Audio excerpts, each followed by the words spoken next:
Hey folks, greetings and welcome along to the New Zealand Tech Podcast. We're at episode 494 and very pleased to welcome to the show Sarah Putt. How are you, Sarah? I'm very well. Kia ora. How's it going? It's going great. And a real privilege to have you on the podcast. Thank you. Now, maybe you could fill listeners in, those that don't know you, where you fit into this big wide world of technology in New Zealand. Oh, okay. Well, I have just taken over as editor of CIO, and I've also got Computer World in my remit. So Congratulations. Thank you very much. That's exciting. It is. It's it's a big role and a couple of, I think, very strong brands in New Zealand technology, and of course, not new to me because I was Computer World editor back in the day. Yes. For about 3 years, about 7 years ago. So in those times, some listeners may remember, we had a fortnightly newspaper which we had to fill along with a website, and we were putting up like 3-4 stories a day. That frequency is probably not, in modern times, but definitely going to try to break a few stories. Yeah. Well, I still remember Computer World. It used to be the go-to at the bookshop on the way home from school. Oh, nice. Yeah. Many years ago. So it has a long and esteemed history in New Zealand. I would pick it up and I would read it, and I would look at these acronyms and words, and there would just be things I had no idea what they meant, sort of, industry inside of things. Yeah. And it's probably for that reason that on my podcast and in my business, I try and ban acronyms and try and keep things so nobody's left behind. So stop me today if I jump in with something that you think there might be a few people listening that have no idea what Paul's talking about. I will, and do the same to me. Acronyms is a funny one because I first came into tech through telco, through an organisation called the Telco Users Association. They've changed their name actually to the Technology Users Association. But I was really stumped by acronyms, and telco is particularly bad. And the one that always stumps everybody and makes everyone laugh when they realise it's not that complicated is POTS, P-O-T-S, plain old telephone service. So yeah, acronyms are kind of sometimes there because every industry has its own language, but also I think sometimes just to kind of, put a little bit of mystique around it. Yeah. Well, first up, a big thank you, first of all, to you for coming on the show, Sarah, and to CIO and Computer World for making you available. It's really, I think, an important part of the New Zealand Tech Podcast that we do have, the journalists from the tech sector in New Zealand coming and contributing to the show when it fits. So I hope this will be something we will be able to do, more than once every 494 episodes. Exactly. Well, thank you for having me. Yeah. And a special thank you to our show partners: Sumo Logic, Vodafone, Spark, Vocus, HP, Samsung, and Gorilla Technology. So it's great to have those companies who are really standing behind and supporting the technology sector here in New Zealand, and to have them also as part of that supporting the New Zealand Tech Podcast and making the show possible. So let's jump in. There are so many exciting things this week. We were watching some of the keynote presentations from Apple's Worldwide Developers Conference earlier, and for those that are very keen to get a taste of what happened, there's a huge amount of coverage online to sort of delve into, as well as watching the keynote itself. But today we're just going to drill into a few of the things that caught our attention. Yeah. I think first up, Sarah, and this, it's interesting. Macs, the Apple Mac, accounts for less than 10% of computers sold, but it still, holds a really important place within the technology sector, and it's pleasing that Apple have taken the Mac more seriously in recent years. There was a window of time there, and listeners will recall me bagging Apple for not updating, some of their products, and I think, to me it was a real lack of respect for those, dedicated Apple users who had invested in their technology and then would find that Apple might, leave it, however many years before they would update a particular product. And that it's just, that sort of thing is really at odds with the whole technology sector and the idea that technology is constantly getting better and better.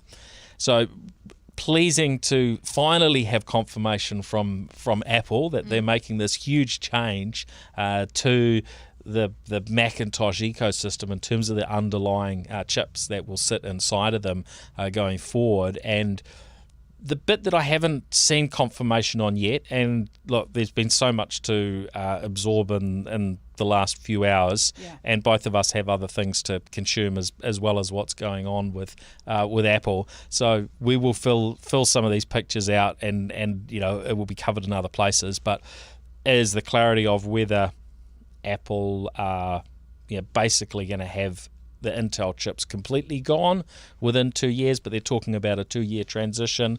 And look, from a general perspective of somebody that uses a Mac, and there are a lot of those people out there, from their perspective, it may not mean a lot that the chip that's inside, because you don't see it. You really just see the results of the chip. My computer's fast. I've got great battery life or poor battery life. And the last change that they did a decade or so back from the PowerPC chip to the Intel chip was all because the Intel chips were doing so much better from a performance and battery life perspective. And now I think the picture's a little bit different with Apple's move to ARM chips. They've heavily invested in that area, aren't they? Because they bought a chip company, themselves, and they over quite a number of years now have been developing their own custom chips, which is what we see in the iPad and the iPhone, and even down to, and I don't think these are necessarily the ARM chips that are going to be in the new Macs, but even down to custom chips for the AirPods.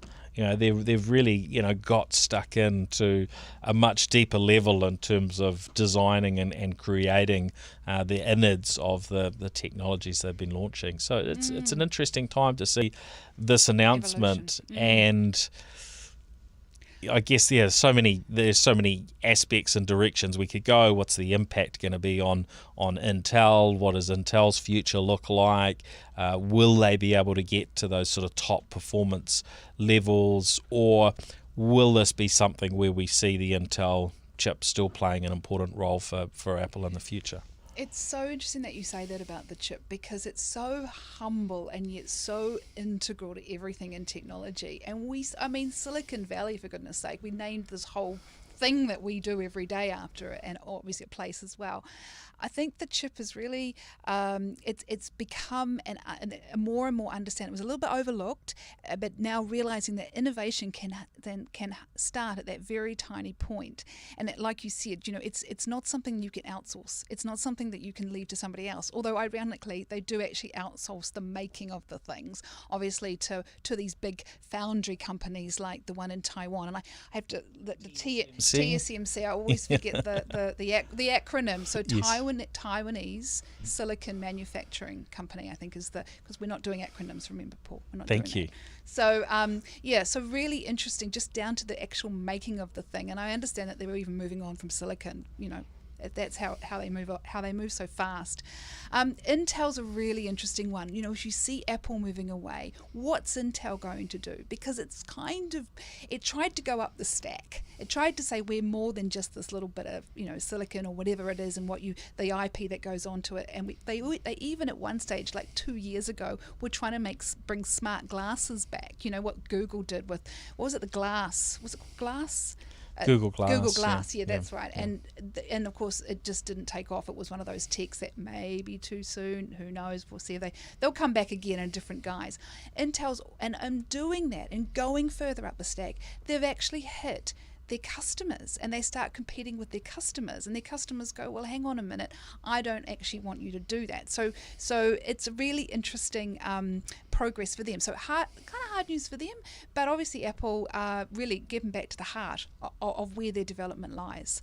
So good, and I agree with you about the Mac. I agree that they did leave it to its side. It wasn't flashy, it wasn't cool, it wasn't what people, and younger listeners may be surprised at this, but even 10 years ago, we were lining up for these things, in the middle of the night for these iPhones and all the rest of it. But yeah, so that it's really interesting to see them go back to their core. And look, there is an interesting parallel here with Microsoft. Now, Microsoft have been, in a way, trying to emulate some of Apple's success from a hardware perspective. Now, they've done it with some fresh products in terms of the Surface product range, which have now, of course, is actually emulated in a way, you could say, by Apple and others who have been inspired in some way by what Microsoft did with the Surface product. But I think we're talking in the direction of 10 years now since Microsoft have been trying to incorporate ARM chips into computers that run Windows. And this has been fascinating to follow, because they just haven't done very well with it. And when you look at Apple, they've gone through this, quite a number of times. The early Macs that I remember as a youngster in the late 80s having a Mac at home alongside a PC.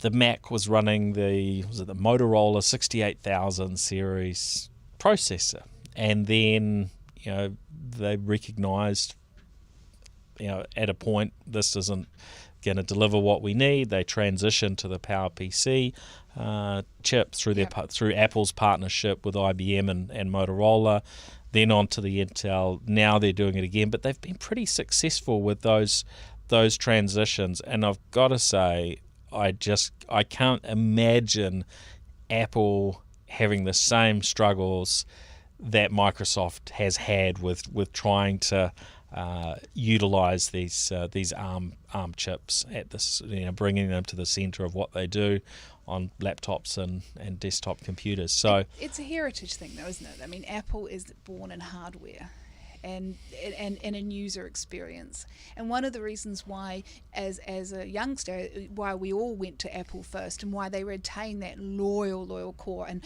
you talk about technology people being Apple fans. I think also in the media and design community. I mean, the very first computer I ever had any kind of work with was with the Apple, because it was in a design. It was actually working for a computer games magazine in London, of all places, and I got this role in advertising, but I had to use this Apple Mac, and it was so easy and so intuitive, and just the thing that I always remember is the rubbish bin on the screen, which I know that sounds like a really simple thing, but just being able to take a document and put it in the trash can, or we would call it rubbish bin, and I think as well, but all of that starts at the very core of that hardware, and I think that's where their heritage is, and that myopic attention to detail that we know is in their DNA. And I think that's what you're talking about when you talk about, I see that they managed to make those big technology leaps because it's in their DNA, and we forget that about companies sometimes, I think. There's also something to be said for their application, sort of broader ecosystem is more compact than what Microsoft are dealing with, right? Absolutely. So it makes it a lot easier, and of course they put the pressure on the big players, and they're very good at doing this. They've already got Microsoft and Adobe, who would be the two big software vendors who if you use a Mac, then most likely you're running Apple's software plus something from Microsoft or Adobe or both, amongst other things. And they've got their own App Store, I guess the way that the apps are generally written and compiled means it's reasonably easy for them to switch that underlying chip and away they'll go. And also, when you think about it, just thinking about those percentages, if you've got 15% of the hardware of the Mac, the PC market, then you've got they've only got about 15-20%, and these are just sort of common roundabout figures. I haven't got the latest, but again, it's 15%. But what are 15%? Top end of the market, hugely profitable. I'm talking about the iPhone here, the smartphone market. It's absolutely always, and that's what gives them their power and their closed ecosystem as well. The fact that they do keep it very tight. They've only had to occasionally concede to the other big technology players in order to get their applications or whatever onto their phones when they know they can't do it. And Maps is one that springs to my mind where they didn't get it. They had to go back to what Google does. Recommending Google Maps. They just couldn't. They couldn't do it themselves. Yeah.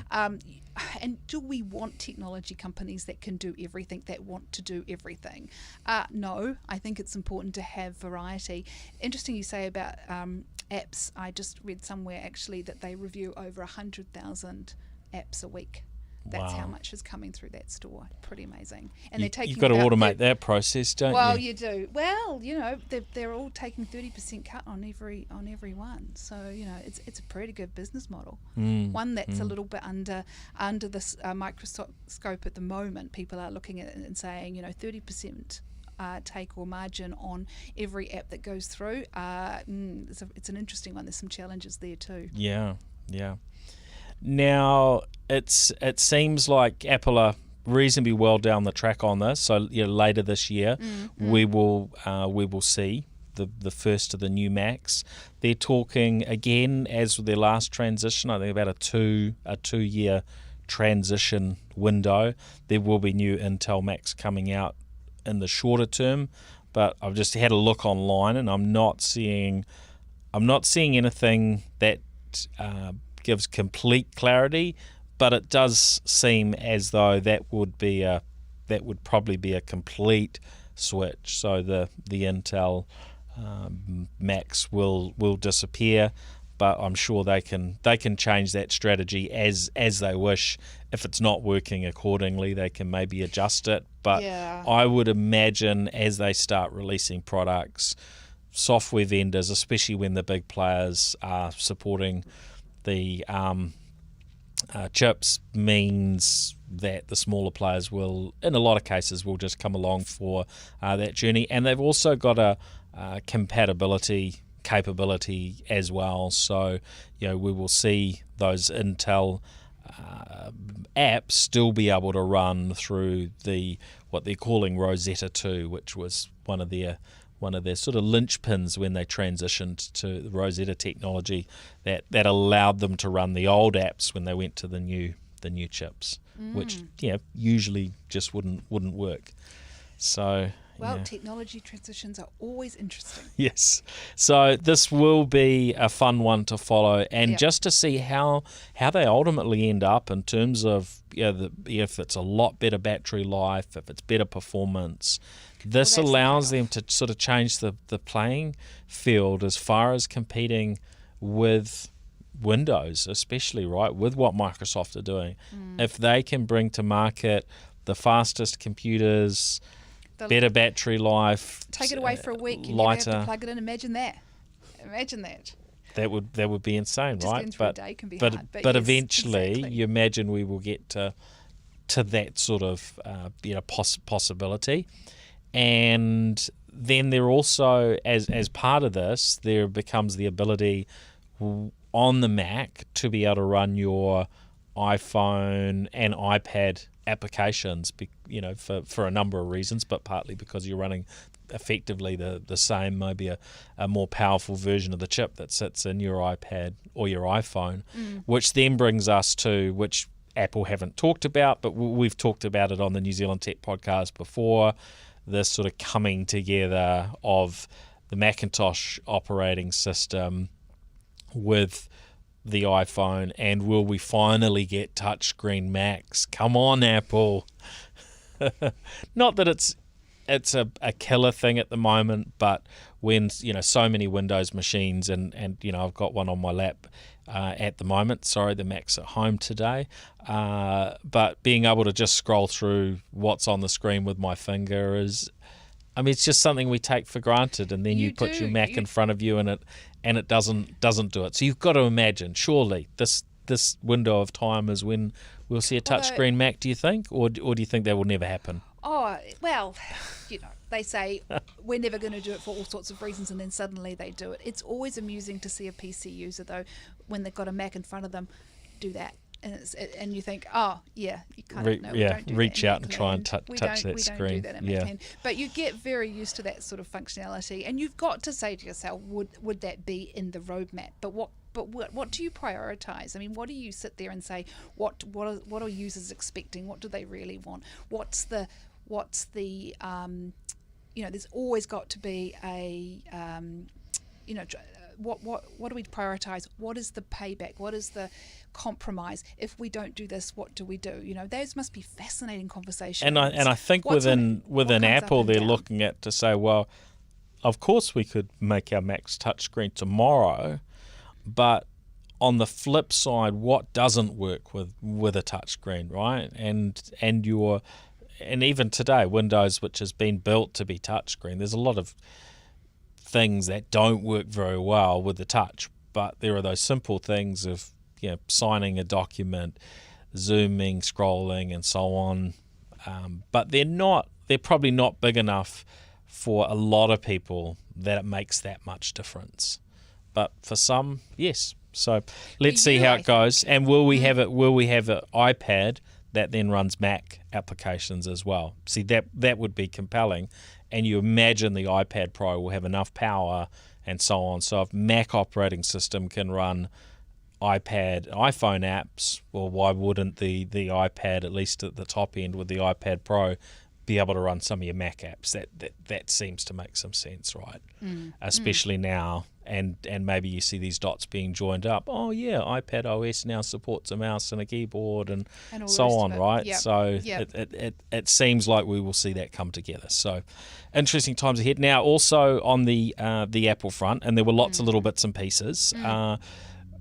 iPad OS with Stylus, which of course Apple called the Apple Pencil. Yes. Allowing you to... Again, and just talking about that, to go back, that was something that was never going to happen, and suddenly it did. That's true. So, That's true. Sorry. Yeah. Yep.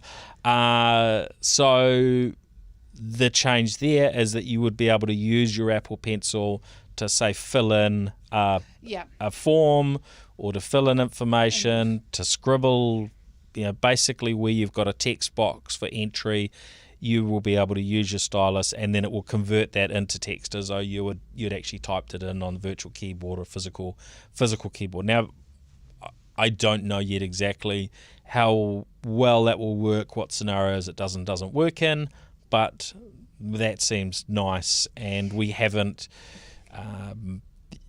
we haven't seen too much of that just yet with our styluses. No, but I do feel it's one of those things that people don't think that they want until they have it.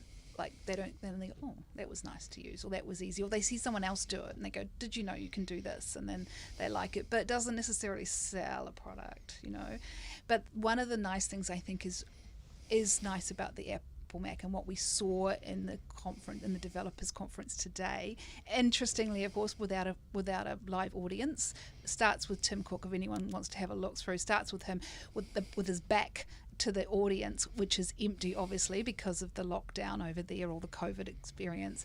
But what you saw right through the whole presentation was all these little gems that just make you go, oh, that's what's so nice. That's what's so good about this business, about this company. It kind of understands those little human things, whether it's making a little what do they call them, emojis, like your own little one with a little mask for for the pandemic, little mask so you don't get the on disease, the little virtual you, virtual you, to things like a little timer when you wash your hands, so you don't have to sing ABC anymore. It's those sorts of little touches which I think have always set this business apart.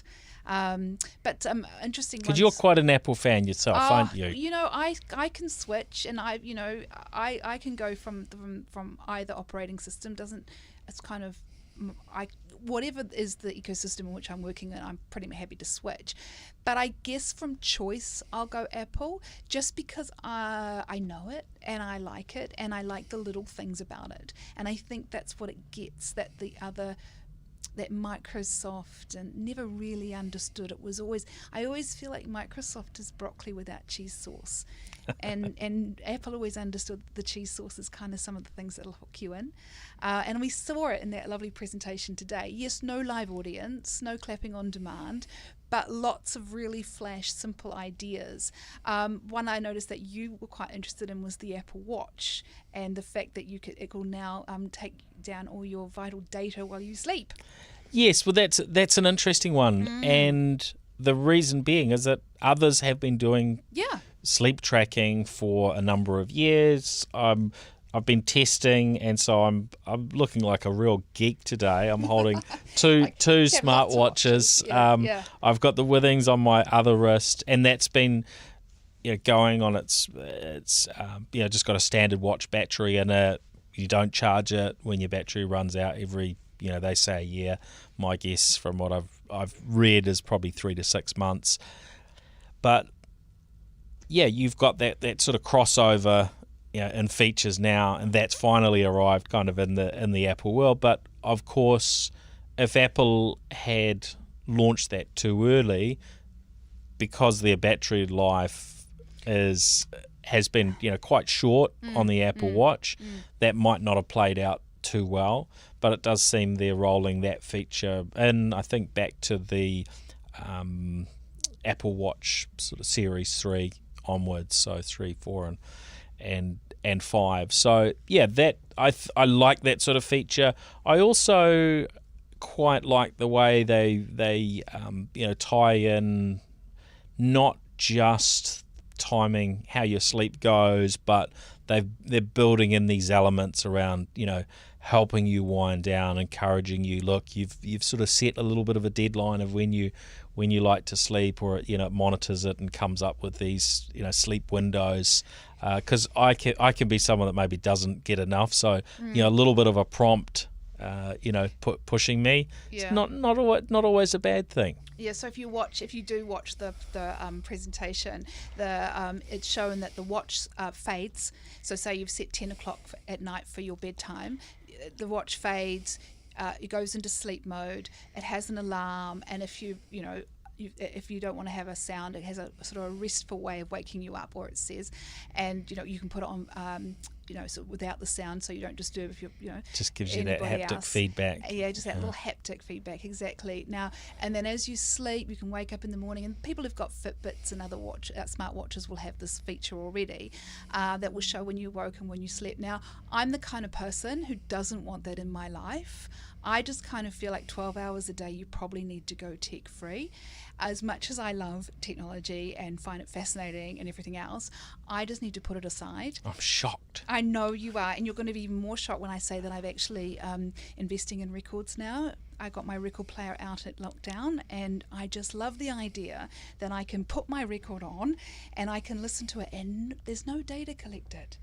Nobody somewhere in some big system is putting what I'm listening to for how long and where. Just unplug your Alexa, or make sure you don't have any of those things, or an Apple device or something out. Or you've got to clear the decks of or any device that sort of has some sort of list. I mean, look, Apple, to be fair on that side, have continued to really lean in the direction of privacy, and I think it's fair to say they are working to be the leaders from that perspective. And no and today was another example in terms of some of their things. One bit that stood out to me was around sharing your location, and I'm sure there's other websites that do it, but the one I always seem to notice, and I move around lots and lots of devices, but I go to the New Zealand Herald website, and it wants my location, and I'm thinking, you do not need to know my location.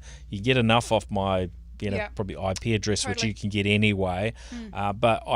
And there are some other apps where you probably do want to give a general location, but why do you need to pinpoint your exact GPS location? I mean, the sort of things that a publisher or anybody else could do with that information. Suddenly they've got your address, a few little bits and pieces of information, they join it together and do whatever. Some of it might be good, but just I'm not super comfortable with that. So I like Apple's approach of having this, well, we'll give if you prefer, we'll give a more general location and, somewhat randomized within a however many kilometre radius. I'm not quite sure how they do it, but that I'd be a lot more comfortable with that as a sort of in-between point, because there are lots of apps that do, for whatever reason, need to know a bit about your location. Yes. And I accept that, but I don't really want them to know where I am within within whatever it is these days, 15 centimetres or 50 centimetres or whatever the GPS, gives them. Like,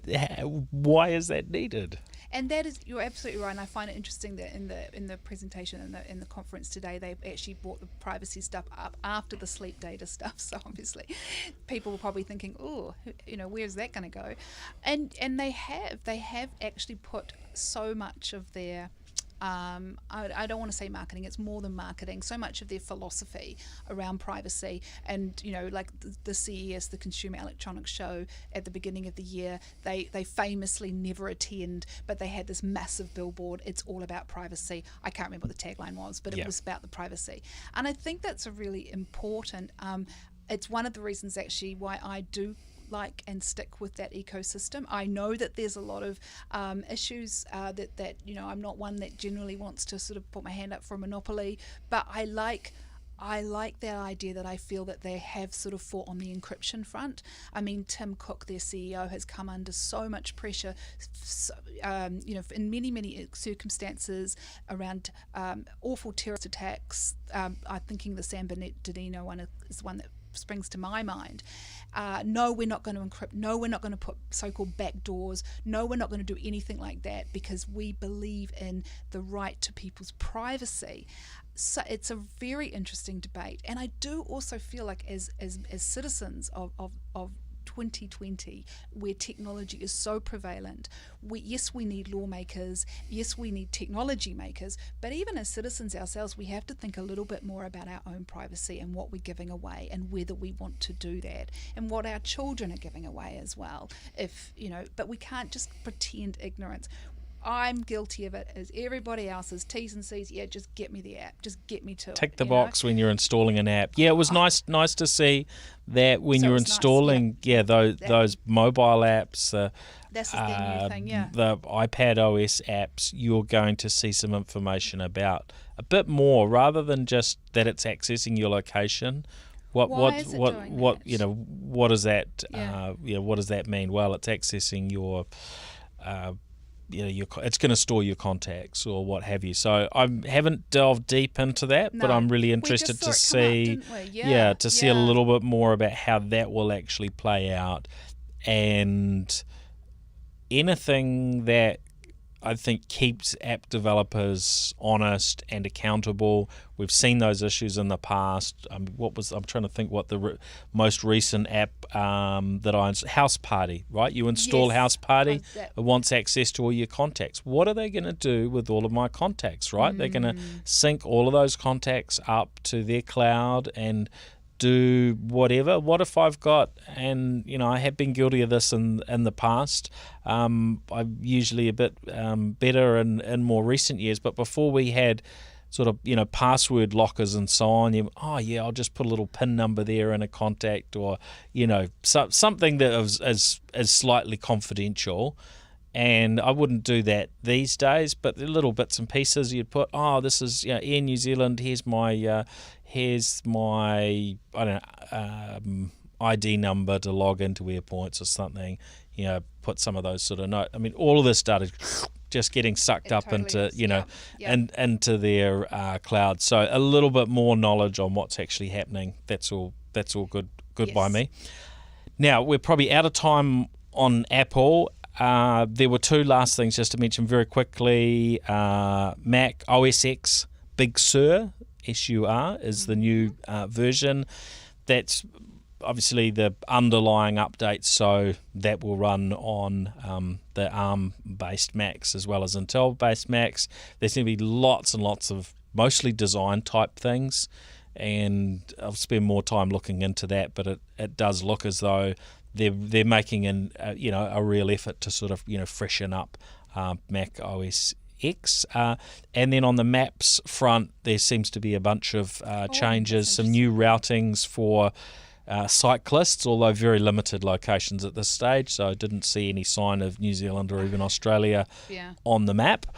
And then also EV routing, so those with electric vehicles, like myself, then yeah, so you could say, well, I want to travel from Auckland to Wellington, say, and it's going to give you some direction on what your options are, so you can stop and charge accordingly along the way. Now, there's a bit of smarts required to that, so presumably they will need to get a bit of data around what vehicle you're driving and so on. The other bit that I guess loosely linked with that is this Apple, what are they calling it? Car key. Where basically your phone will be able to get you into your car. Now, it seems like the 2021 BMW 5 Series is the first that will have that. I've seen some few things. This has been talked about in recent weeks, and people wondering whether Tesla are going to come to fit in and use that technology.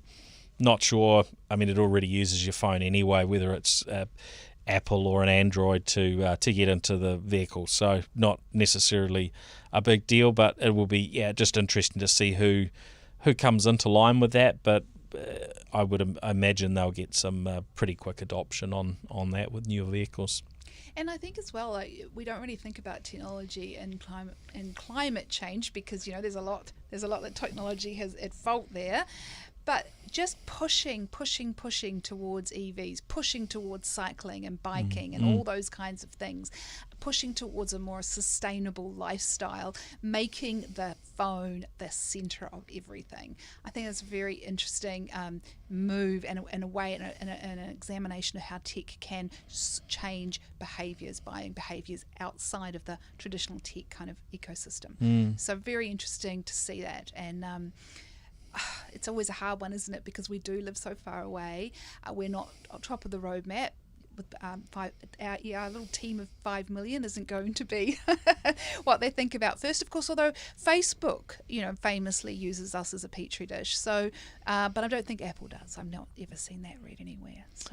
Read that anywhere. Although it's fair to say that these days Apple do tend to put New Zealand on an equal footing when they launch. That's true. Most of their products they launch concurrently in New Zealand, and because of time zones and so on, often they effectively will launch first in New Zealand anywhere in the world. And there were one or two times where they didn't, and I made it known. I thought that was a disappointing step back. I'm not sure if they were listening on that occasion.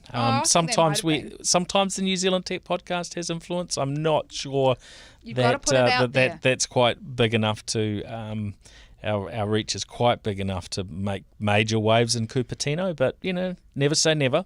All right, so that's most of the Apple things. Yes. Few other things I'm keen to chat through this week as well. Okay.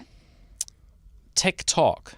Tell me what's happening in the world of TikTok. Well, it was look. We have listeners of all political persuasions, yes. But I think there were a fair few people seeing the media coverage of Trump's rally over the weekend and seeing it very empty after he had boasted that 1 million people wanted to attend.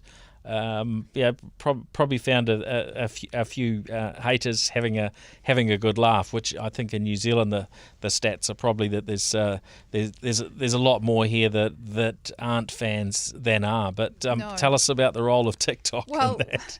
Well, TikTok is this, as we all should really know by now, is a social platform obviously for.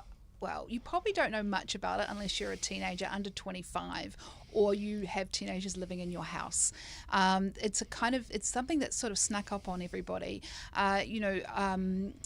it's just this, it's probably the biggest in terms of getting people on board, the fastest growing app ever. Really, I mean. It took about sort of where it took Facebook 10 years. It Yes. took them like a year, you know. Yeah, because they were previously known as Musical.ly, and I remember somebody saying, telling me maybe I don't know quite a number of years ago. Oh, this is the this is the next big But thing. it wasn't till they and became TikTok. it did take quite some time before it all sort of came together. But it has accelerated very very quickly, hasn't it? Well, to a certain extent, it's also some things like we talked a little bit about Glass before. It's some things just happen a little bit too early, and I think it was Vine. Was it the Twitter version that they'd bought? So it was like 6-second videos. So TikTok's big thing is it's 15-second videos. Yeah. And although I understand that you can actually put a whole bunch together and make it a little bit longer, and make it a minute, which is super fast anyway. And so TikTok, like you point out, was Musical.ly, and then it got changed to TikTok, and I think they have their owners and are in China, so that's always an interesting controversy in America, in that whole kind of America versus China geopolitical situation, which tech often finds itself in the middle of. But anyway, that aside, it's just been, I've been watching it for like the last year. I don't go on it because I'm over 25, and I read in The Guardian that that's creepy if you go over it if you don't have really? any connection. I don't want to be creepy. Oh, that's so funny. But that was about 6 months ago when it wasn't quite as relevant. Everyone's on it now. Everyone's though, right? on it I mean, now. there's all sorts. Well, apparently they did some studies around in Britain and Spain and the US, and whilst that's not representative global, I think we could probably see the same behaviour here. Young people, age 4 to 14, around about that age, they were spending something like 80 minutes a day on this thing. They're also spending 85 minutes on YouTube. So this is lockdown. They haven't got anything else to do, presumably. But I can't imagine watching 80 minutes of 15-second videos. What does that do to the brain, for a start? But anyway, that aside. There's a scientific study that needs to be had. I think someone's got to be doing their PhD on that. But they've got... what they did over the weekend, the sort of the news, if you like, is this: they all went on and registered to attend the Trump's Tulsa rally, and they all came in. Who's they? Who registered? So the TikTok users and K-pop. So they got together as an alliance, and they registered. And so the aides were saying to the president, to Trump, hey, you're going to get about 1 million people. He was sharing this, and then of course there were empty seats, and I think it was very small amounts of people. 16,000. Was it I think was 16,000? I was going to say 6, but 16 was. Maybe that was the capacity of the stadium. Yeah, I think it was 6. Anyway, but there were a lot sure. of gaps in There were a the lot footage of blue that I seats. saw. Yeah, definitely. And it was a really great example of, they all basically galvanized their group, the group on TikTok, to do this, to go and register and then not show up. A fantastic example of the power of that particular platform to make change in real life. I mean, it used to be that you'd go and do remember those I think people still don't, they do those instant, you all have to get together and you do like instant dancing, or what was it called, and you'd organise these things online, and then you'd go and everyone would, like a crowd crashing thing. Sorry, I haven't got the word. I'm trying to remember the word as well. Crowd was part of it. Yeah, crowd was part of it. So somebody out there is yelling at the at their phone right now, going the actual word. So apologies for not coming up with that one. But now we're actually got a social media where people are actually working together to not attend something, to embarrass a president, to change the narrative almost or to insert themselves into the narrative of this fascinating US political election from a social media network which is all about, or started being and is still really is about, dancing for 15 seconds and lip syncing, and it's not lip syncing, it's interpreting different types of music. It's incredibly creative, TikTok. It's what's fascinating about it is you might think if I wanted to create an app or whatever that was in the entertainment business, I would curate entertainment from, Hollywood, all these places. The business model is all predicated on, the channel and having restriction and all about scarcity. People can't watch many channels, so we curate the content. We create content that we think will sell. This is a business model in abundance. It's just masses and millions and millions and millions of little videos, and what is good and what is exciting and what gets the zeitgeist, comes to the top, goes viral. It's just such a fascinating change in the way people are accepting their entertainment. I despair, really, I have to say, for the broadcasters when I see something like TikTok so much grab the imagination of our young people. I think if they're growing up watching 80 minutes of 15-second videos a day, they ain't never going to be turning on 1, 2, 3, 4, whatever it is. They're just not going to go there, are they? Oh, fascinating times ahead. Well, very, very interesting to see. And look, it just shows the way that technology disrupts everything. And, certainly Egon Trump's Donald Trump's face on this one. But now another area that's been getting disrupted by the latest technology has been getting things into space, and Rocket Lab here in New Zealand. Lab. So, it's Rocket Lab USA, as they call it now, which I guess is for varying reasons of where the funds are, and their HQ is now in California, and NASA is a client. So there's all these reasons why it's not Rocket Lab New Zealand. Never mind, they're still doing all of their launches so far have been from New Zealand, although that will be changing in the not too distant future. But it was very pleasing to see that they're effectively a 3-week turnaround from the last launch that they've just had to the next one, which is really ramping up. And we heard about this idea that they could be launching every 3 days. Well, that sort of thing. Hey, every 21 days. That's and not that they're going to necessarily constantly be on that cycle, but the fact that they're able to, they've got the 2 launch pads now in New Zealand, which is great, right next to each other. They've got the US one coming on stream.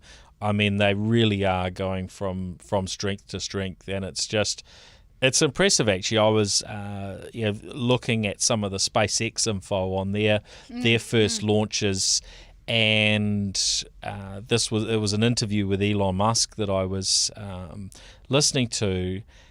And it was some years ago, and at that stage, I think they'd had 3 launches, and at that stage, they hadn't actually managed to get into orbit. Now, Rocket Lab, their first, launched the Electron. It did go haywire. They didn't manage to get into orbit. They learnt some lessons there about trusting third parties, a third party that let them down. But that was it. That was sort of the failure as far as and that was their first test launch. And from then on, everything's gone incredibly well. Well, I think that was about 2 years ago from memory, and we did all sort of moving hold on so quickly, isn't it?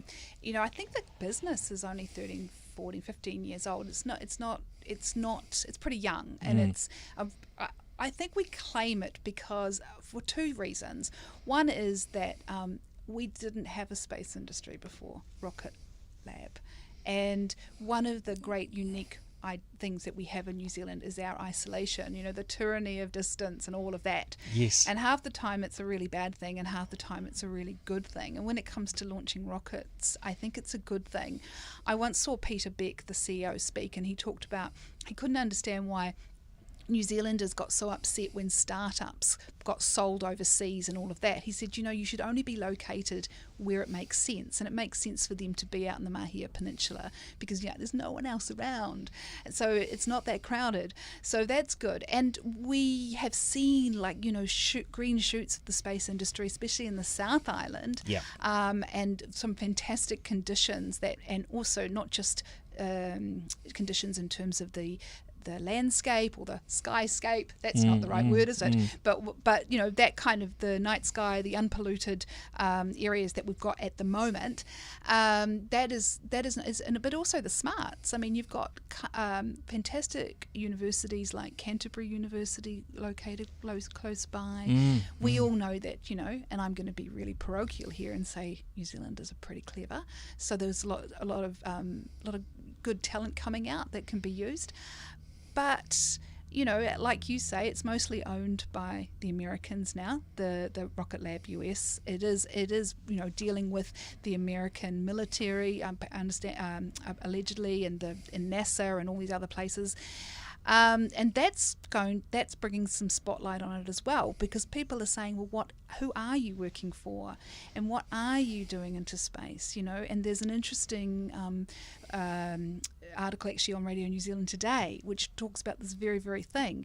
What is coming? What are we allowing into space from our own country, and what does that look like? Some really interesting questions. Now, my understanding is that they have to, every time they launch a satellite into space, they have to get approval from MB, from the Ministry of Business and Innovation. So they have to go through that process.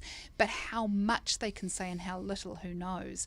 And so some interesting questions being there is, and that will be solved for them in many ways very soon. If we say as New Zealand, like we have with nuclear free and other things, look, this is what's going to be allowed to launch from New Zealand. Yes.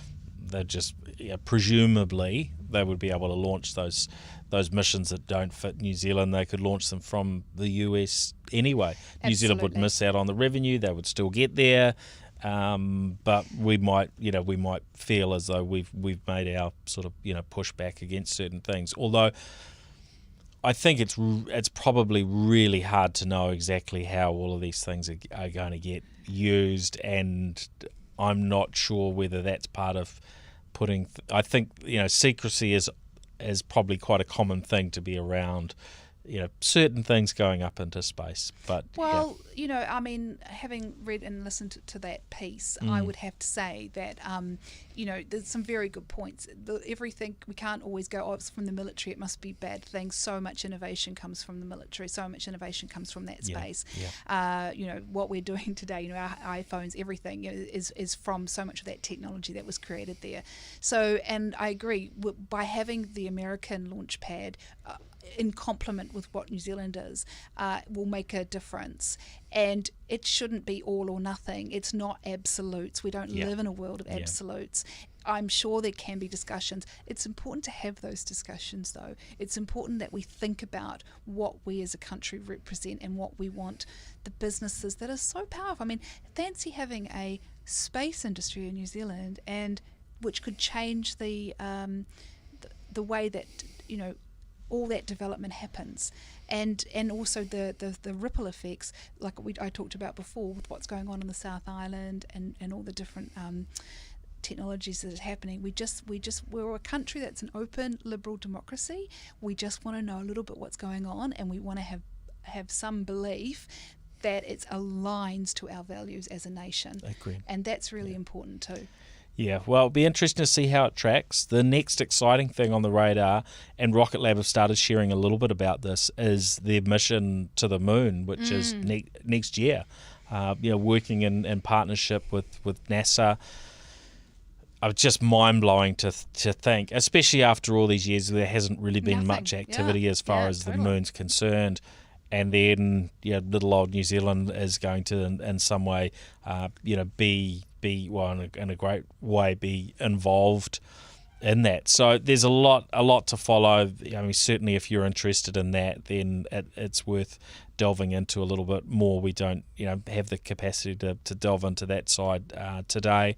But certainly it's been a privilege to have Peter Beck on the New Zealand Tech podcast a number of times. And if you're interested in hearing that, his story, then look that up on the New Zealand Business podcast. I mean, it's just fascinating hearing his journey. He's incredible, and I think an inspiration for so many of us. He should be, and I think what we as a nation need to do is to have more Peter Becks, right? More people in all the given areas. So look, we've got our Peter Beck, and getting into space, but that should be possible across so many other areas. Now we need to move on because we've got a couple of things we wanted to cover before we finish. I'm just thinking around time here. New Zealand Police freezing $140 million in funds that appear to be linked back to a crypto exchange, and apparently linked to cybercrime. I mean, this is a really big number. It's completely out of the ordinary. Since the laws came into place in New Zealand, allowing funds to be freezed or funds to be taken as they are from criminals in varying situations. I mean, we've had nothing of this sort of scale. Just fascinating to hear about that. Absolutely. It's really interesting how and to think again, tentacles all the way back here is something out of a sort of a John le Carre novel or something like that. But really interesting. Obviously, that's the whole cryptocurrency, how it's being used in places for ransomware and other activities like that. And of course, we've seen a massive rise in big companies getting stung during the lockdown because of the taking advantage of the pandemic and the people and just everybody's eye on something else, remote working, all of that. And we've seen some really big companies actually being named in the media, which is very highly unusual. I mean, usually when these sorts of things happen, they're kept very much quiet, and from the point of view that A, you don't want copycat, and B, it's just really not. It's not something you want to be talking about if you've been stung by this stuff. So an interesting and hopefully more will come to light about this, I guess, bust, is that what you say, for want of a better word? Or yeah, well, it ties back to Canton Business Corporation and owner Alexander Vinnick, and he was behind BTC E, which was a cryptocurrency trading platform based in the US, founded in 2011, and then I think it ran through to 2017. It handled quite a large. I think it was something like 3% of all Bitcoin exchange sort of transactions ran through the platform, and you were able to trade in a range of different currencies and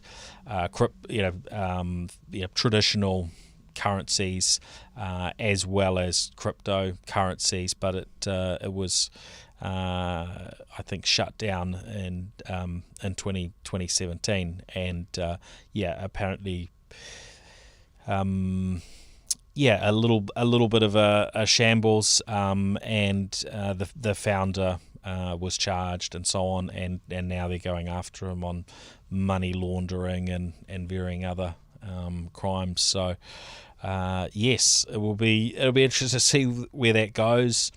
Does New Zealand end up with $140 million in our pocket off that one? I don't know how they handle redistributing these sorts of funds, but it would be quite fascinating to have the inside word on that, and no doubt we'll hear some of the stories come out in the future.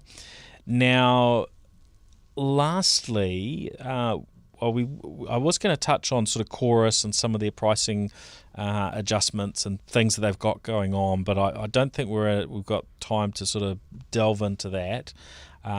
But Netflix, I thought it was just very interesting to read about them hiring in Australia a local originals team. Yes. And yeah, this to me was interesting, because we look at Netflix, it's all this, US Hollywood content that they're creating, but actually Netflix, potentially could be producing content, local content on the ground in New Zealand. Obviously, we're seeing Amazon, do production here, which of course anybody in the world can come and do production here. But the idea that Netflix might do some really good local content that actually, supports New Zealanders with that relevant content, that certainly seems to be what's going on in Australia. They're investing locally, and in some ways, this is there's that fear when the big multinationals, come and dominate in these varying fields, that we lose out on those local elements. And I think, when we look to what's going to happen if Sky, get knocked out from broadcasting sport in New Zealand, if Amazon comes into the country, does that mean, any opportunity for more grassroots, sport broadcasting would, completely disappear? But, this is maybe suggesting that Netflix, are really, interested in doing good, locally relevant content that they might not be able to really sell anywhere else in the world. Well, I'm not sure if you can not sell something else in the world. I think That's diversity of content is really important, and maybe just scrolling through what is already out there, and the 10th superhero movie and stuff, maybe they're looking for new stories. From that perspective. Also, it's a nation's ability to create its own culture and express that in things like art and film is really, really important. And up until now, we've seen it coming through the terrestrial broadcasting and all of that. So it would be very interesting to see if they sort out Māori stories here. Somebody asked me the other day, actually, we were talking about the digital divide, and they said to me, "What do you think the opportunity is for Māori?" I obviously, as a Pākehā, can't comment or can't. Always, my role is to make room, and I would never want to comment on behalf. But what I see the opportunity for Māori is not just to take their culture and bring it out into the world. Why leave it with a small country like New Zealand? Why not share the beauty of that culture and that language with the whole world? So if a Netflix appears and wants to write and to share Māori stories, that would be wonderful. We've seen the opposite in Māori TV in the last week. We want to contain all Māori broadcasting within Māori TV, and them saying that, and people saying within that world, we don't want to ghettoize that. We don't want to put it over in one place. I'm quoting people here, whereas what Netflix is saying is take what we've got and spread it with the world. As long as the income and the money and the rights and the IP remains in New Zealand, in Aotearoa, then it's difficult to see the issues there. The hard thing is to think, Netflix is big. This big organisation coming down and bearing it down in New Zealand, what would that look like? Would we lose that? I don't think we would. I think that it's definitely worth opening up to those conversations. Netflix is such an interesting example of the ladder of investment applied to technology, because they started out with this whole other idea. It's that abundance idea, that abundance business model. They bought up a whole bunch of old catalogues, including, I think it was Disney even was in that mix. They bought all this stuff up, they put it out there, and everybody was like, oh wow, I can go and watch a movie from the 80s, that's awesome. And then suddenly they used all the data from what people watched to create series like House of Cards, and now they're going up the chain, up the level, up the value chain, and now rather than just providing us with Hollywood blockbusters and big rom-coms and thrillers and all the rest of it, they're now maybe turning the other way and going back to the countries which they've sold us and going, tell us your stories. What do they look like? Tell them in your voice, because we don't know those stories and we want to share them with the rest of the world. So yeah, it could be quite cool. It could be, yeah. And look, I wear the hat, often of a futurist, and it's, I encourage that sort of thinking and that mindset. it's actually really hard to work out where are we going to be 5, 10, 15 years out when looking at these things, and you don't quite know because there's aspects of it. Netflix have to make it work financially. There's governments that sort of come into play. How does this picture look like? How local will they get? Will it actually be good or bad for for our media locally, right? There's they come in and then maybe that can impact other productions. There's a lot you could delve into. Probably just on that topic alone we could do half a dozen episodes. So we will leave it there, but absolutely fantastic to have you on the show, Sarah. Thank you for having me.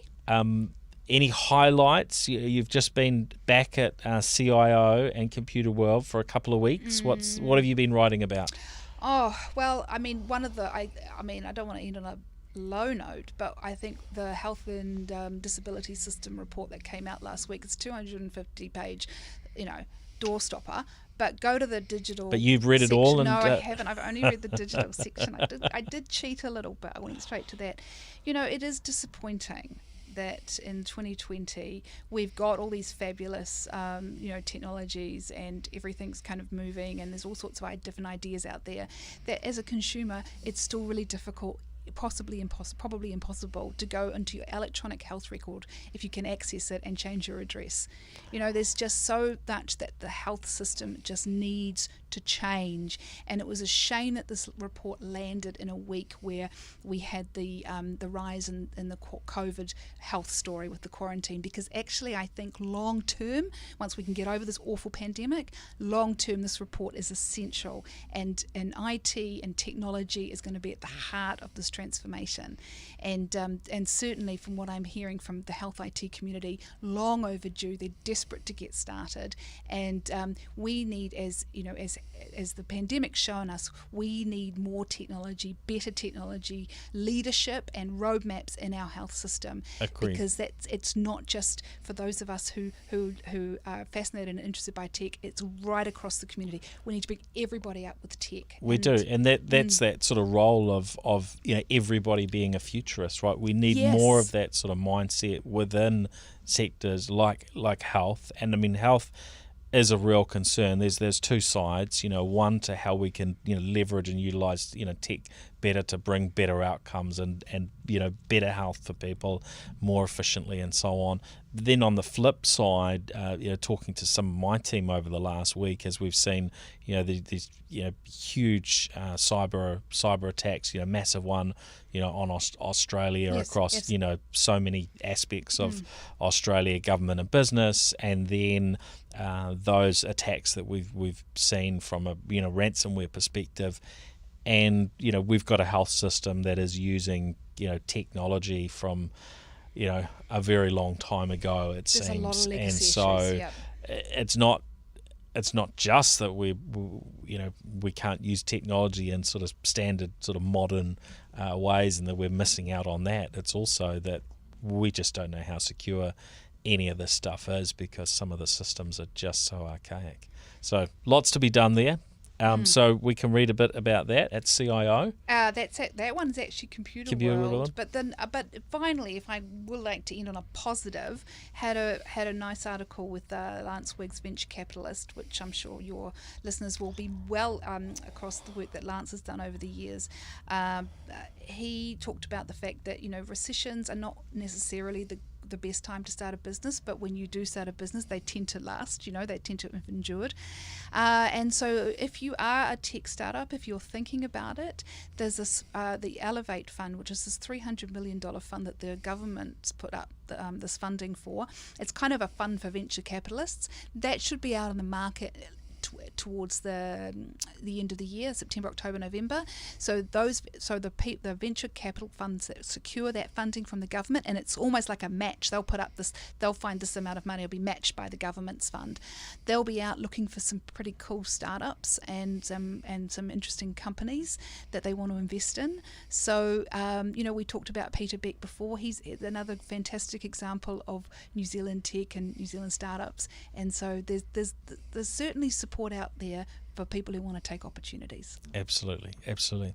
Well, thanks everybody for listening in to the New Zealand Tech Podcast this week. We will be back again next week, and some interesting changes. We have a new partner to announce for the show next week, so we'll be filling you in on that.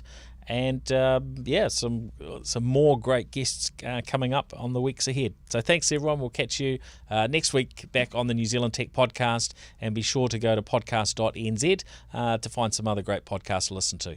See ya.